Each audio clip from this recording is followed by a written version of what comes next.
What happened in episode 2 of House of the Dragon, The Rogue Prince? How does it relate to the book, and what does it mean for the rest of the season? Then please consider clicking the subscribe button in the bottom right of your screen and the bell icon. The episode opens with a view of Kragas Draha, crab feeder, doing what he does, rather gruesomely staking out his defeated foes on the beach for the crabs to feed on. We were told about this last episode. 3 of the free cities over in Essos have banded together to form the Triarchy, and Crabfeeder is leading for them in taking over the Stepstones, that string of islands between Dawn and Essos. This may seem like quite a minor geopolitical issue for the small council to be angsting over, and to open the episode with, but for House Velaryon it is quite important. The Velaryons are all about ships and trade, and this is damaging business. They can't sail south anymore, and when they try, their ships are destroyed. Corlys demands decisive military action. But the king and the small council are not so sure. No one pretends that there isn't a problem, it's a matter of how to respond. Viserys' plan is diplomatic. He wrote to 2 of the other free cities, Braavos, Pentos, seeking an alliance. The 7 Kingdoms had never been to war with the free cities, so he didn't want to embark on one now without exploring all other avenues first. At which point Rhaenyra suggests just sending some dragons over. Quite a Targaryen-y response. That would solve it quickly enough. She's technically not a member of the small council, but is now officially heir to the throne, so they have to pay some attention to her. But still, Viserys basically tells her that she doesn't understand, and sends her off to see to another duty. She gets the brush off. Let the grown men deal with this, is very much the feeling here. It's noticeable, though, that the next time this episode a problem comes up, she doesn't ask permission, she just goes ahead and rides her dragon over there, and is proven to be right. In another twist, the duty she is sent off to perform, choosing a new member of the Kingsguard, also has far-reaching consequences. Deciding that the most important thing in her choice is actual combat experience, she picks Sir Criston Cole, who we last saw beating Daemon in the tourney last episode. He asked for, and received, Rhaenyra's favour, if you remember. He'll get more important later.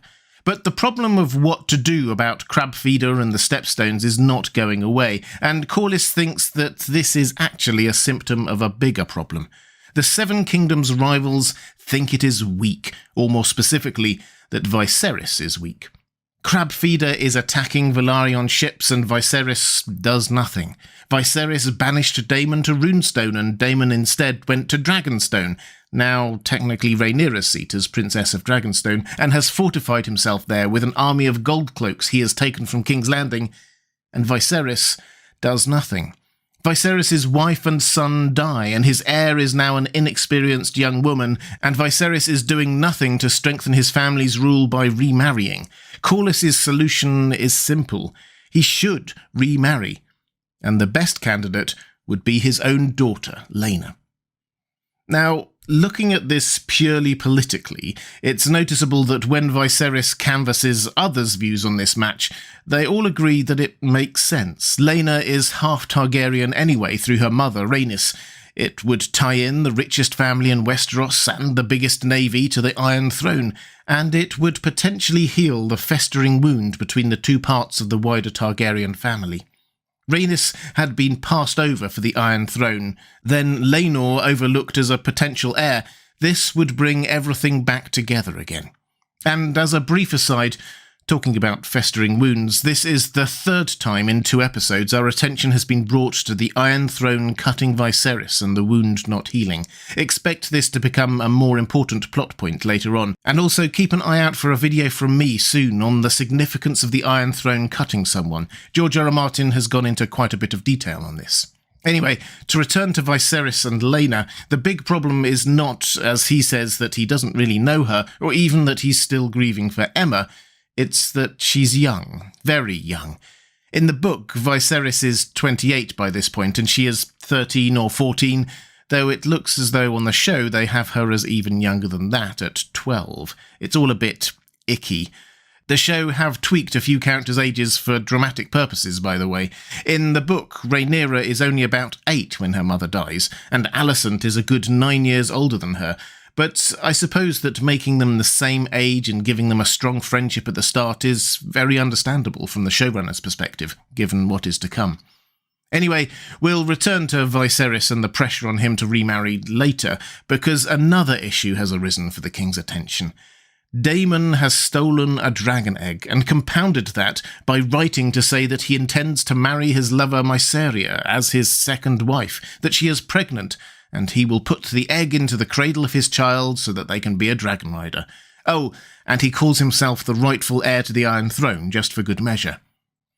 This is all understandably poorly received in the small council. Viserys had been largely ignoring Daemon sulking in Dragonstone these last 6 months, but now he can't. Rhaenyra asks which egg. It's the one that was set aside for Balon, Viserys' son, who died, the heir for a day that had caused Daemon to be banished. All this is reported in High Valyrian by the Dragon Keepers. That appears to be the language they use, and Rhaenyra, Viserys and Daemon all use it in this section. The point is clear. This is Dragon Rider business, Targaryen business. The others are literally denied a voice. Curiously, it turns out later that Daemon was lying about Mysaria being pregnant and him wanting to put it in the cradle of their child. He didn't even tell her that he had written that letter, and he surely knew that the egg he took was the one most likely to cause his brother and niece to react as they did. So, what's going on? Well, for the moment it's not been made clear. Was it a ploy to reconnect with his family? He certainly gave up the egg quickly once Rhaenyra turned up, keeping up their slightly odd, distant connection. Or did he want to have that confrontation with Otto Hightower? Was he just being Daemon and causing a bit of chaos? Please do let me know what you think in the comments below.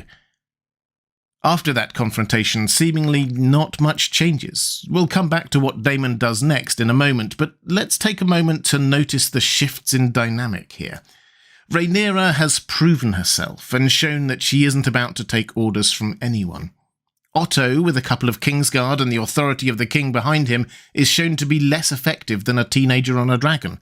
And Daemon has shown Rhaenyra that his connection with her is more important to him than whatever point he was trying to make. All of these things will play into the drama as it unfolds over the next few weeks.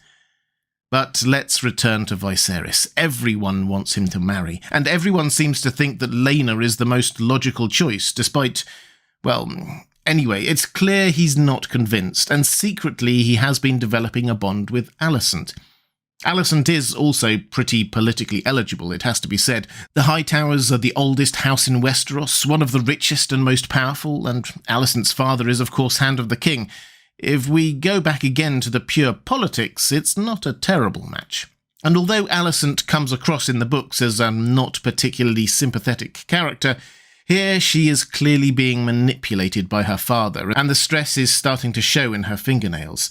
Viserys clearly would rather just mourn his beloved wife, and Alicent is only there because her father told her to, but they do seem to at least get on, and she's even clearly trying to mend the small rift between Rhaenyra and her father, trying to help both of them to grieve and pushing both of them to talk to the other. Which brings us to one of those exchanges that hardcore George R.R. Martin fans, like me, will have been salivating over, but probably meant not much to more casual fans. Viserys and Alicent discuss his model of Old Valyria, and he gives some details about the design that George R.R. Martin hasn't mentioned before in any of his books. We learn that in Old Valyria, the Dragon Lords lived closest to the volcano face, to be close to the source of their magic and power. Does this mean that a Valyrian at the volcanic island of Dragonstone is also closer to the source of their magic and power than one in King's Landing, say? We hear of the Blood Mages and of how there were 1,000 dragons at the height of the Valyrian Freehold's power.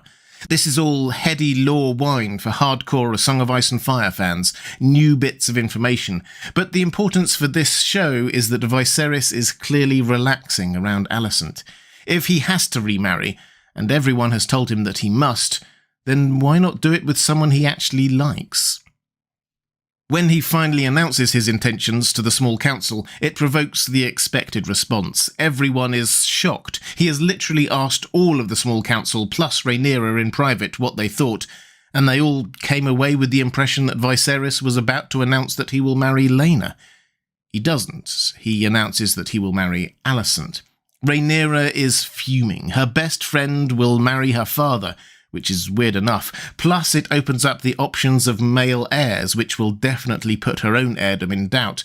And, well, does this mean that Alicent has been secretly wooing her father and didn't tell her? They are friends, but this seems to be betraying a trust, and then some. Corlys also storms out. This is the third time his family has been snubbed. Rhaenys, then Laenor, now Laenor. And Viserys has still not done anything about Crabfeeder, which is where this whole episode started. So what does Corlys do? He is a very proud man and has been repeatedly snubbed by the Iron Throne, added to which Crabfeeder is still there and taking down his ships. He reaches out to the other person who has been snubbed by Viserys, Daemon.